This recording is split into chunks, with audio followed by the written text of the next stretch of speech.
everybody. I am Brian Mullins the Fox. Welcome to the first short-form rant of 2025. Well, it has come to my attention and to my dismay that there has been another Gamergate this past year. But don't be surprised.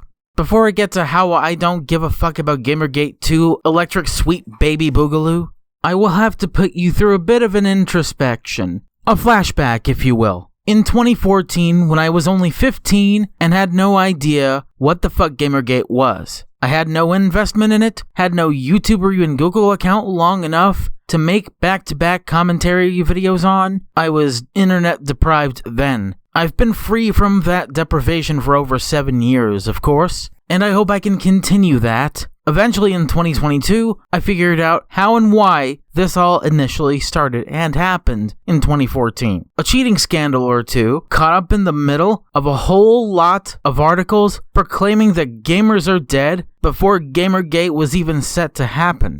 We got iconic memes that resulted from it, like the ginger-headed, long-haired girl wearing a purple and green striped sweater to not only symbolize Gamergate, but to kind of symbolize 4chan. And the frog that jumped out of the pot before it called the kettle black, Pepe the Frog. Pepe became the single most iconic symbol of not just Gamergate, but a continuous trend going in the right direction when it comes to politics, to the right, which led to Donald Trump being elected not only in 2016, but for 2024 for a second and last time. Off topic, Trump's election win/loss record is interesting. At 2 wins to 1 loss? Meh, 2 out of 3 ain't bad. Gamers revolted, and so did the establishment against them. Why am I not surprised? Why am I not surprised that I'm cursed with some sense of self-respect and dignity to ignore it all until I was no longer internet deprived? Why am I aware enough to learn and know about all of this so late? Why is it happening again? Is it because corporations like Sony, Microsoft, and even Nintendo are starting to try to completely phase out physical media in gaming? No, of course not. Is it because political interests getting in the way of producing a good enough game without any policies in it for once, or without it being too woke? Again, no. It's because there hasn't been a better time to play a video game, either on the PC or on the console before Gamergate, than there was after it occurred. Now, it's been happening again. Some gamers chose to be stubborn and cling to the same side they took in 2014 when the first one occurred. Others have softened and cucked out. I'm not too sure if you know this or not, but I'm starting to think that content creators like Synthetic Man and Asmongold can be people I can relate to and relate with a little or a whole lot better and a whole lot more than I did before, and that trend will continue for years on end. I didn't give a fuck about Gamergate when I was 15 in 2014. Never gave a shit about it now. And I certainly don't and haven't given a fuck about its shitty, pre-retconned, and pre-scripted sequel. I am possibly not going to be able to play a physical copy of a video game ever again, despite me not playing any video game at all for well over 2 years now since I moved out of that apartment in Ohio. I wish I could, but as I've mentioned earlier, I can't because any and all games can't be played without Wi-Fi. They're all glorified internet boxes, these consoles, leaving those who can't play video games on the console without Wi-Fi doing the following. 1. Abandon video game consoles and go full PC gamer. 2. Trying to capitulate to the fact that these massive corporations are desperately trying to phase out physical media forever and permanently by making physical consoles just mere internet boxes. Or 3. Abandon playing video games entirely because their gaming life is all too reliant on the internet to thrive.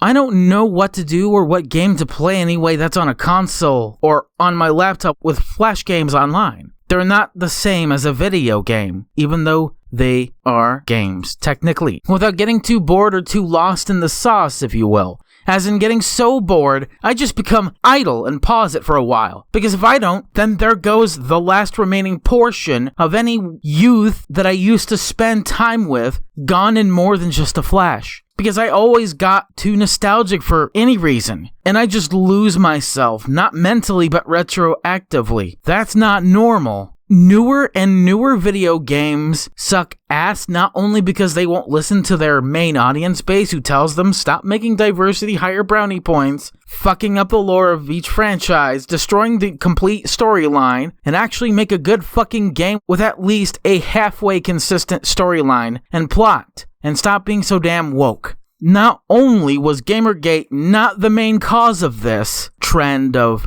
more people complaining about the shitty quality in gaming, Gamergate itself and its shitty, pre-scripted, pre-written sequel was and is a symptom of a much bigger problem. The problem of having to adapt to changing mediums and better technology in the wake of third-wave feminism, in the wake of Donald Trump being president twice, and people like Anita Sarkeesian and Zoe Quinn. Gamergate has always been a stupid, retarded, shoddy culture war that makes no fucking sense whatsoever. No grums. Wanting to coom to tits, pussy, and ass doesn't mean that they're just incels who can't get laid for once in their lives. First off, a lot of them have girlfriends, sometimes even wives. A lot of them are single, sometimes both. This shouldn't be treated like it's a mental fucking illness. It's entertainment, fucker. They don't pay $8 a month on X just to be lectured to by a complete dimple dweeb door snatcher with every waking moment they have to even access it. That's why I hate X, and it's not because of Elon Musk. It's a toxic cesspit, and it treats people unfairly and inconsistently. People can get like 7-day bans, and people could just have even 24-hour temporary bans, but people like me who have never ever fucked up on a platform like that, they get perma-bans the first and only time ever. And that's happened to me twice.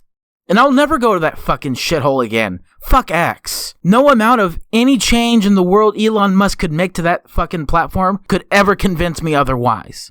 Now back to what I'm saying. That's what gaming literally is. It's entertainment. When I was a little kid, I used to have so much fun with playing games like Pole Position, Galaga, Pac-Man, Gran Turismo's 1 through 5. My absolute favorite one being the 4th. I didn't care about the culture, politics, or even with how things are going with technology and how far we're advancing, or not. I grew up and felt the same. Entertained with all the games I loved and irritated with all the games I hated. And to end the short form rant, despite being 25 years old and being Brian Mullins the Fox for almost 7 years, I feel old by going back into my childhood, growing up, and looking back at older games. And maybe one of these days I'm going to make a video about why having fictional crushes doesn't say shit about you not being able to get a girlfriend. That'll be a fucking banger. Maybe sometime this month in January or February. But with all that being said, I'm Brian Mullins the Fox, signing out. See you in the next short form rant. Bye.